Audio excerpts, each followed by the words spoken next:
अस्सलाम वालेकुम। उम्मीद करता हूँ आप सब लोग खैरियत से होंगे। इस वीडियो में हम बात करेंगे weekly crypto currency market analysis की वीडियो है ये हमारी। यहाँ पे जितनी भी पिछले वीक में क्रिप्टो करेंसी में जितनी भी डेवलपमेंट हुई है वो सारे आप लोगों के साथ हम शेयर करते हैं। थोड़ी सी हम पहले बिटकॉइन की एनालिसिस भी करेंगे कि इसकी प्राइसेस यहाँ पे क्यों कंसोलिडेट हो रही है और इसकी नेक्स्ट मूवमेंट क्या होगी।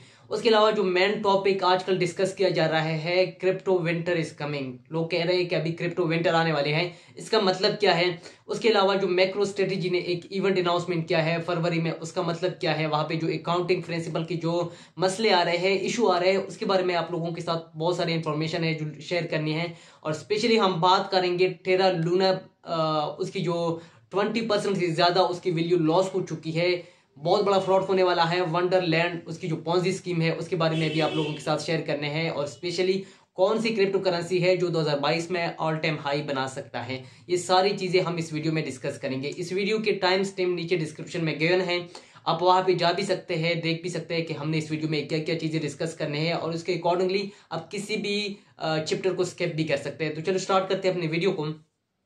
पहले अगर हम बात करें बिटकॉइन की प्राइसेस के बारे में, क्योंकि हमारे पास जो बिटकॉइन है इसकी एनालिसिस करना बहुत ज्यादा जरूरी है।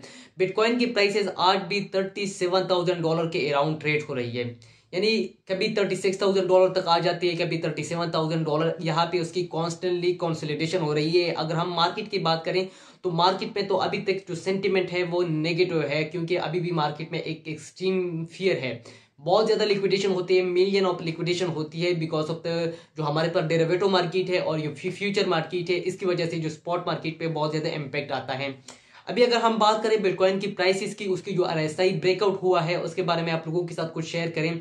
एक चार्ट है वो आप लोगों के साथ शेयर करने हैं, वहां पे आप देख भी सकते हैं कि हमारे पास जो मंथ का एक आरएसआई ब्रेकआउट हुआ है। यानी वहां पे आप देख भी सकते हैं कि हमारे पास जो वन डे टाइम फ्रेम पे जो बिटकॉइन की आरएसआई है वो कॉन्स्टेंट नीचे की तरफ आ रही है, इसकी वजह से उसके प्राइसेस भी ड्रॉप हो रही है। लेकिन वहां पे एक रिटेस्टमेंट हुई है और वहां पे एक ब्रेकआउट हुई है और ब्रेकआउट की सक्सेसफुल रिटेस्टमेंट हुई है। अगर वो इस ब्रेकआउट को, ये इज अ सपोर्ट लेवल है आरएसआई के लिए, अगर ये इसको होल्ड रखता है उसके बाद उसकी आरएसआई अगर 50 तक पहुंच जाती है तो एक्सपेक्टेड है कि बिटकॉइन की प्राइसेस भी $40,000 तक पहुंच जाए। लेकिन जब भी क्रिप्टो करेंसी, कोई भी बिटकॉइन प्राइसेस है या कोई भी क्रिप्टो करेंसी है, जब वो कंसोलिडेशन में होती है, जब भी मार्केट में ऐसी कोई नेगेटिव न्यूज आता है, जैसी वो negative news crypto currency market को स्ट्राइक करते हैं तो उसका रिजल्ट डायरेक्टली बिटकॉइन के प्राइसेस पे आ जाती है, उसके बाद उसके प्राइसेस ड्रॉप हो जाती है। तो यहाँ पे मोर देन 80% प्रोबेबिलिटी होती है कि बिटकॉइन के प्राइसेस नीचे की तरफ है। उसके अलावा एक और चार्ट है वो आप लोगों के साथ अगर मैं शेयर करूं कि बिटकॉइन की प्राइसेस कहां तक जा सकती है और कब ये ऊपर जाएगी। तो हमारे पास जो बिटकॉइन की प्राइसेस है कॉन्स्टली नवंबर से मुसलसल ड्रॉप हो रहे हैं, या नवंबर से हम डाउनवर्ड ट्रेंड में हैं। वहां पे आप देख भी सकते हैं कि हमारे पास एक प्राइस चैनल बन रहा है। ये प्राइस चैनल के अंदर ही जो बिटकॉइन के प्राइसेस है ये फ्लक्चुएट करते हैं। अभी मैंने कहा ही था कि अगर ये चैनल हमारे पास ब्रेकआउट हो जाते हैं ऊपर की तरफ तो मेरे एक्सपेक्टेड है कि बिटकॉइन की प्राइसेस $44,000 तक जाए। लेकिन मैंने बताया था कि अगर इसके प्राइसेस $39,500 से ऊपर चले जाए, ऐसे ही हुआ कि उसकी जो हमारे पास जो चैनल बनता है, यानी जो प्राइस चैनल बनता है, ये हमारे पास इज रेजिस्टेंस और सपोर्ट काम करते हैं। ये अपर उसी रेजिस्टेंस पे उसको रेजिस्टेंस मिला $38,400 पे, वहां पे उसको रेजिस्टेंस मिला, उसके प्राइसेस फिर से नीचे की तरफ आई और एक्सपेक्टेड है कि इसकी प्राइसेस $34,000 तक या $33,500 यहां तक इसके प्राइसेस आए अगर कोई भी नेगेटिव न्यूज आती है और मार्केट की सेंटिमेंट है वो कॉन्स्टेंटली नीचे की तरफ, क्योंकि उसकी जो सेंटिमेंट है वो नीचे की तरफ आ रही है। रिटेल इन्वेस्टमेंट नहीं है लोगों की, लोग अपनी जितनी भी क्रिप्टो करेंसी से इन्वेस्टमेंट है वो उठा रहे हैं। हालांकि इंस्टीट्यूशन तो यहाँ पे एकमुलेशन हो रही है, लेकिन जो रिटेल इन्वेस्टमेंट है वो नहीं आ रही। तो ये बिटकॉइन की कुछ एनालिसिस थी। अभी अगर हम बात करें जो मेन चीज है, हम फोकस करते हैं। पहले अगर हम एक पॉजिटिव न्यूज है वो आप लोगों के साथ शेयर करें, जो हमारे पास है हैश रेट, यानी बिटकॉइन नेटवर्क का जो हैश रेट। अभी हमारे पास हैश रेट क्या होता है, हैश रेट रिप्रेजेंट करते हैं जितने भी हमारे पास कंप्यूटिंग पावर है, यानी जो लोग माइनिंग के लिए मशीन लगाते हैं, बड़े बड़े कंप्यूटर लगाते हैं, ये उसको रिप्रेजेंट करते हैं कि ये इस प्रोटोकॉल को कितना मेंटेन करते हैं। क्योंकि हमने ब्लॉकचेन, यानी बिटकॉइन की जो ब्लॉकचेन है, ये नेटवर्क है, प्रोटोकॉल है, उसको मेंटेन करना है, उसको सिक्योर बनाना है। उसकी सिक्योरिटी के लिए क्या चाहिए, हमें कंप्यूटिंग पावर चाहिए, बहुत ज्यादा कंप्यूटिंग पावर चाहिए, बहुत ज्यादा हमने कंप्यूटर लगाने हैं।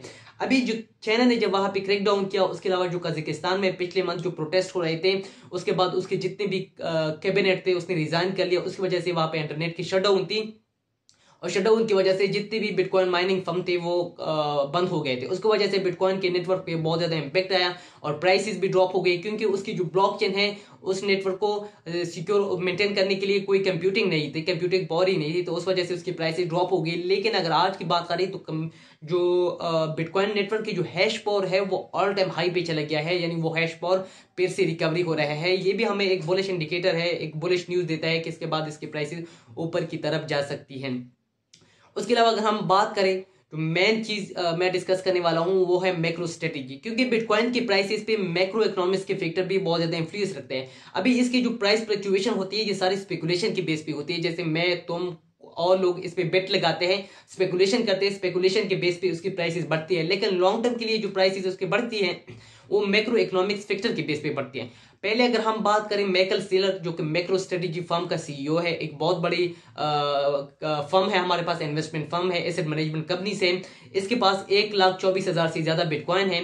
अभी माइकल सेलर ने अनाउंसमेंट किया है फरवरी में वो एक इवेंट कराने वाले हैं जहां पे वो जितनी भी बड़े कॉर्पोरेशन है, इंस्टीट्यूशन है, उसको बुला रहे हैं कि उसको यही ब्रीफिंग दे रहे हैं कि हम बिटकॉइन को, यानी आप लोग बिटकॉइन को अपने प्रोडक्ट के साथ कैसे इंटीग्रेट करेंगे या अपने बैलेंस शीट में इसको कैसे अपग्रेड करेंगे, क्योंकि हमारे पास जो अकाउंटिंग प्रिंसिपल है वो कोई डिफरेंट है। अकाउंटिंग प्रिंसिपल में हमारे पास बहुत सारे, जैसे हम बैलेंस शीट बनाते हैं तो बैलेंस शीट हम बनाएंगे according to the accounting principle, यानी अकाउंटिंग फाइनेंस के जो प्रिंसिपल है उसके मुताबिक हम बैलेंस शीट बनाएंगे। क्योंकि अगर आपने बैलेंस शीट बनाना है तो ये बैलेंस शीट आपने सिक्योरिटी एक्सचेंज कमीशन को देना है, तो वहां पे वो देखते हैं कि ये अकाउंटिंग प्रिंसिपल के मुताबिक है या नहीं है। अकाउंटिंग प्रिंसिपल में हमारे पास है एक मैचिंग प्रिंसिपल है, इसके अलावा अनरियलाइज जो प्रॉफिट एंड लॉस है उसके बारे में भी प्रिंसिपल है। यहाँ पे हमारे पास जो बैलेंस शीट पे हम बिटकॉइन को मेंशन करते हैं, इसका मसला क्या आ रहा है, इसकी ये कंसर्न आ रहे हैं, फॉर एग्जांपल अगर बिटकॉइन की वैल्यू नीचे आती है, लॉस में आती है, तो हम लॉस को बैलेंस शीट में लिख सकते हैं, हम लॉस को बैलेंस शीट में मेंशन कर सकते हैं, डिस्क्लोज कर सकते हैं कि हाँ मेरा यहाँ पे इतना लॉस हुआ है। लेकिन अगर बिटकॉइन की वैल्यू ऊपर जाती है, हम प्रॉफिट में होते हैं, तो हम बैलेंस शीट में ये नहीं लिख सकते कि हम यहाँ पे प्रॉफिट में है, क्योंकि यहाँ पे प्रॉफिट बैलेंस शीट में तभी लेकर जा सकता है जब वो प्रॉफिट रियलाइज हो जाए, जब आप बिटकॉइन को सेल करते हैं तभी आप प्रॉफिट को ले सकते हैं। तो ये यहाँ पे एक बहुत बड़ा ड्रॉबैक था जो कि सिक्योरिटी एक्सचेंज कमीशन को भी एक कंसर्न है। अभी मैकल स्ट्रेटेजी या इसके अलावा जितने भी हमारे पास इंस्टीट्यूशन है या कॉर्पोरेशन है वो इसको कैसे टिकल आउट करते हैं, ये हमारे लिए एक बहुत बड़ा चैलेंज है। तो ये मैक्रो फर्म स्ट्रेटेजी के बारे में है।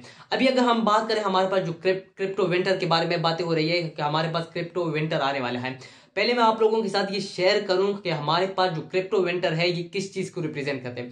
क्रिप्टो विंटर हमारे पास एक सीजन होता है, एक ऐसी सीजन जहां पे क्रिप्टो बिटकॉइन की प्राइसेस ड्रॉप हो जाती है, बहुत ज्यादा ड्रॉप हो जाती है, और इसके अलावा जितने भी हमारे पास शिट कॉइन है, शिट प्रोजेक्ट है, ये फ्रीज हो जाते हैं, जिसको हम कहते हैं फ्रीज टू डेथ, यानी वो फ्रीज हो जाते हैं, उसके बाद उसकी वैल्यू 0 तक चली जाती है। क्योंकि अगर हम बात करें हमारे पास जो क्रिप्टो विंटर था 2018 से लेकर 2019 तक, यानी 2 साल हमारे पास क्रिप्टो विंटर था, जहां पे बिटकॉइन की प्राइसेस बहुत ज्यादा सफर हुए और बिटकॉइन के प्राइसेस जो $20,000 पे ट्रेड हो रही थी 3.2K तक आ गई, यानी $3200 तक आ गई थी। और उसके साथ साथ जितने भी हमारे पास शिट कॉइन थे वो सारे खत्म हो जाए, प्रोजेक्ट कोलैप्स कर गई।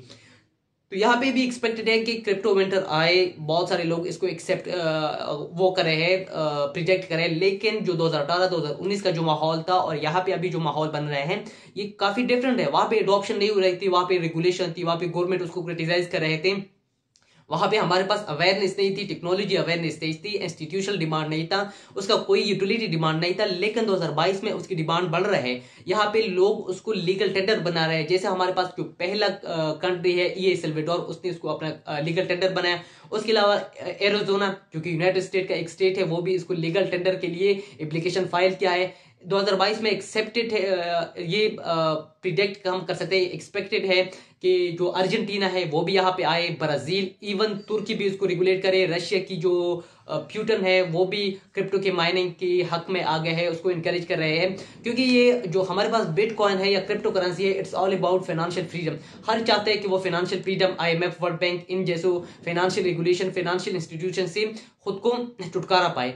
तो ये भी हमारे पास तो जो माहौल बनना है वो तो डिफरेंट है, लेकिन फिर भी क्रिप्टो विंटर के लोग बात कर रहे हैं। अभी बिटकॉइन की प्राइस $50,000 तक पहुंच सकती है या नहीं? बिल्कुल मैं कहता हूं कि ये नहीं पहुंच सकती। इसकी मेन रीजन ये है कि हमारे पास यूनाइटेड स्टेट का एक सेंट्रल बैंक है, यूनाइटेड स्टेट का सेंट्रल बैंक फेडरल रिजर्व, उसने अभी जो इंटरेस्ट रेट को वो इंक्रीज कर रहे थे, ये एक्सपेक्ट हो रहा था। इसकी वजह से जब उसने अनाउंसमेंट किया उसकी वजह से क्रिप्टो मार्केट डाउन हो गई। लेकिन अभी उसने अनाउंसमेंट किया है कि हम इसको अभी इंक्रीज नहीं करेंगे बल्कि हम उसको मार्च में इंक्रीज करें। अगर सपोज करें अगर उसने बिटकॉइन की प्राइसेस $50,000 या $60,000 ऊपर की तरफ जा भी रही है, जैसे ही मार्च का महीने आएगा तो बहुत सारे इन्वेस्टर यही एक्सपेक्ट करेंगे कि अभी वो इंटरेस्ट रेट को बढ़ाएंगे, उस वजह से फिर से उसकी प्राइसेस ड्रॉप हो जाएगी, ड्रास्टिकली ड्रॉप हो जाएगी। क्योंकि इंटरेस्ट रेट का मतलब क्या है, जब इंटरेस्ट रेट बढ़ेगी तो मार्केट में जो फ्लो ऑफ मनी है उसको कंट्रोल किया जाएगा। जब फ्लो ऑफ मनी नहीं होगी, मार्केट में पैसे ही नहीं होंगे, डॉलर ही नहीं होंगे, मार्केट की लिक्विडिटी नहीं होंगे, तो लोगों के पास इन्वेस्ट करने के लिए कोई और रिसोर्सेज ही नहीं होंगे। यानी जब रिसोर्सेज ही नहीं होंगे तो आप क्या चीज को इन्वेस्ट करेंगे। ये मैक्रो इकोनॉमिक्स फैक्टर है, ये स्टॉक मार्केट को भी इम्पेक्ट करेंगे और इसके अलावा हमारे पास बिटकॉइन की मार्केट, क्रिप्टो करेंसी की मार्केट को भी इम्पेक्ट करेंगे। तो ये तो हमारे पास ये मैक्रो इकोनॉमिक्स के कुछ फैक्टर हुए। अभी हम लोना टेरा की बात करेंगे, उसकी 20% प्राइसेस क्यों ड्रॉप हो गई। देखो बहुत बड़ी स्टोरी है, यहाँ पे एक बहुत बड़ा पूंजी स्कीम है, वो मैं आप लोगों के साथ डिस्कस करने वाला हूँ। स्टेप बाय स्टेप आप लोगों को लेके जाता हूँ ताकि आप आसानी के साथ क्रिप्टो करेंसी के बारे में जान सके। क्योंकि क्रिप्टो करेंसी में ट्रेडिंग करना या इन्वेस्टिंग करना ये बहुत ज्यादा रिस्की है, इस वजह से कि इसकी टेक्नोलॉजी को समझना और उसकी ब्लॉकचेन को समझना बहुत ज्यादा मुश्किल है। पहले मैं अगर बात करूं, कनाडा का एक क्रिप्टो करेंसी एक्सचेंज था क्वाड्रेगा CX, एक बहुत बड़ा एक्सचेंज था। 2013 में ये शुरू हुआ था, 2013 से लेकर 2019 तक तकरीबन 6 साल तक इसने क्रिप्टो करेंसी ट्रेडिंग की सर्विसेज लोगों को ऑफर किए। हजारों इसके जो यूजर थे वो 1000 में थे, इवन मिलियन में यूजर थे।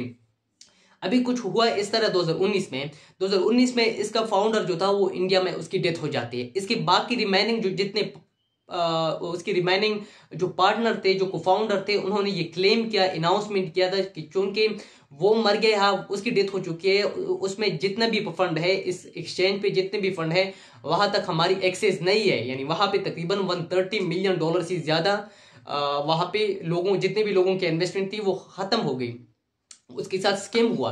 तो ये हमारे पास क्रिप्टो करेंसी का सबसे बड़ा स्कैम था 2019 में। तकरीबन $130 मिलियन की एक स्कैम हो गई, क्रिप्टो एक्सचेंज कोलैप्स कर गई। अभी उसका जो जिन लोगों ने क्लेम किया, जो पार्टनर ने क्लेम किया, वो पेट्रन नामी एक शख्स था, एक बहुत बड़ा फ्रॉडी था, यही पूंजी स्कीम वो चला रहा था। 2005 में भी उसमें बहुत सारे गिल्टी केसेस आए थे, स्पेशली उसने बैंक से एक लोन लिया था, क्रेडिट लिया था और थेफ्ट की बहुत सारे उस पर चार्जेस है, एक क्रिमिनल एक्टिविटीज में उसकी इन्वॉल्वमेंट बहुत ज्यादा है। पेट्रन नामी एक शख्स था। ये तो हमारे पास कनाडा का एक्सचेंज हुआ। अभी इसकी तो समझ आप लोगों के आगे। अभी हमारे पास डिसेंट्रलाइज फाइनेंस यानी DeFi की बात हम करते हैं कि हमारे पास DeFi है, जैसे 2022 में इसका एक बहुत बड़ा ट्रेंड चल रहा था। हमारे पास डिसेंट्रलाइज फाइनेंस है। एक हमारे पास प्रोजेक्ट है वंडरलैंड, जिसका नेटवर्क टोकन है टाइम। वंडरलैंड हमारे पास एक डिसेंट्रलाइज फाइनेंस है। इसका जो फाउंडर है, अभी ये रिवील हुआ है कुछ दिन पहले कि इसका जो फाउंडर है वो उस पोंजी स्कीम का, यानी वो हमारे पास जो एक्सचेंज था, कनाडा का जो एक्सचेंज था, उसका भी को फाउंडर रह चुका है, उसका की प्लेयर था, की पार्टनर था।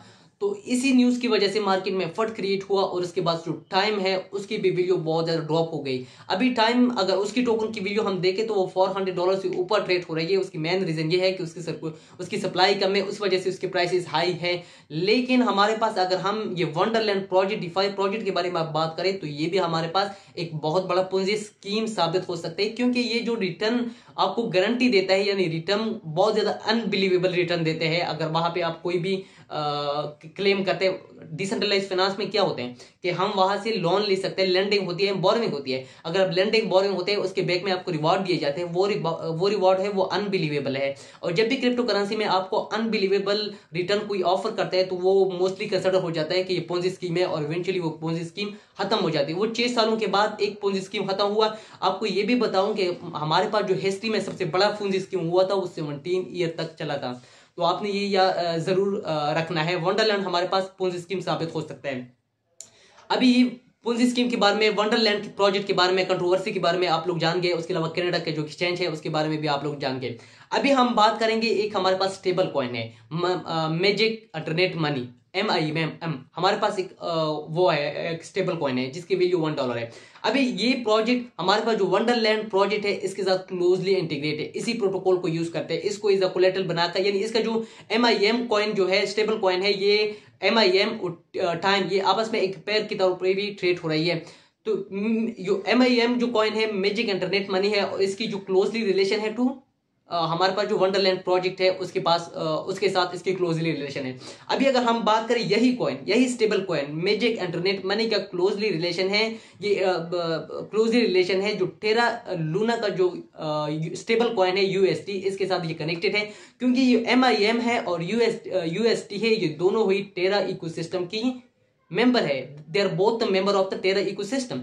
अभी हम बात करें वहां पे जब फ्रॉड हुआ तो यहाँ पे USDT यहाँ पे फट क्रिएट हुआ और उसके बाद उसकी जो प्राइस थी, यानी इस कंट्रोवर्सी के बाद, इस फट के बाद, इस न्यूज के बाद जो वंडरलैंड प्रोजेक्ट है उसके साथ जितनी भी टोकन रिलेटेड थे उस सारे टोकन की प्राइसेस नीचे की तरह ड्रॉप हुए। इसकी वजह से टेरा लूना था वो 20% से ज्यादा ड्रॉप हो गई। इवन उसकी वैल्यू $44 तक आ गई थी। लेकिन अगर हम लॉन्ग टर्म की बात करें कि हमारे पास लूना प्रोजेक्ट कैसा है, और आज लूना प्रोजेक्ट हमारे पास एक रिवोल्यूशनरी, एक टेक्नोलॉजिकल रिवोल्यूशनरी प्रोजेक्ट है जो कि एल्गोरिथमिक बेक स्टेबल कॉइन का कंसेप्ट लेके आए, जो बहुत ही फंडामेंटली स्ट्रॉन्ग है। लेकिन इस कंट्रोवर्सी के बाद उसकी प्राइसेस ड्रॉप हो गई। लेकिन मैं एक्सपेक्ट करता हूं 2022 में इसकी प्राइसेस, टेरा लूना की प्राइसेस हमारे पास है $98 तक पहुंच सकती है, और ये एक्सपेक्टेड है अगर कोई लॉन्ग टर्म के लिए इन्वेस्टमेंट करनी चाहिए, ट्रेडिंग नहीं, या फिर क्रिप्टो करेंसी में ट्रेडिंग स्पेकुलेशन के बेस पे होती है। टेरा लूना की बात आप लोगों को समझ आई। अभी हम बात करेंगे कि 2022 में हमारे पास कौन सी क्रिप्टो करेंसी अपने ऑल टाइम हाई बना सकती है। पहले अगर हम बात करें कुछ हमारे पास क्रिप्टो करेंसी है, अभी टेरा लूना की क्रिप्टो करेंसी ये टॉप 10 से ऊपर निकल गई। डॉज कॉइन हमारे पास फिर से टॉप 10 क्रिप्टो करेंसी में आई, लेकिन डॉज कॉइन हमारे पास, शिबा इनु कॉइन ये मीम क्रिप्टो करेंसी है, हम इसको ऐसी प्रायोरिटी पे नहीं रखते। पहले अगर हम बात करें हमारे पास बिटकॉइन है, बिटकॉइन 2022 में अपना ऑल टाइम हाई बनाएगा, ये कंफर्म है, ये बना सकता है।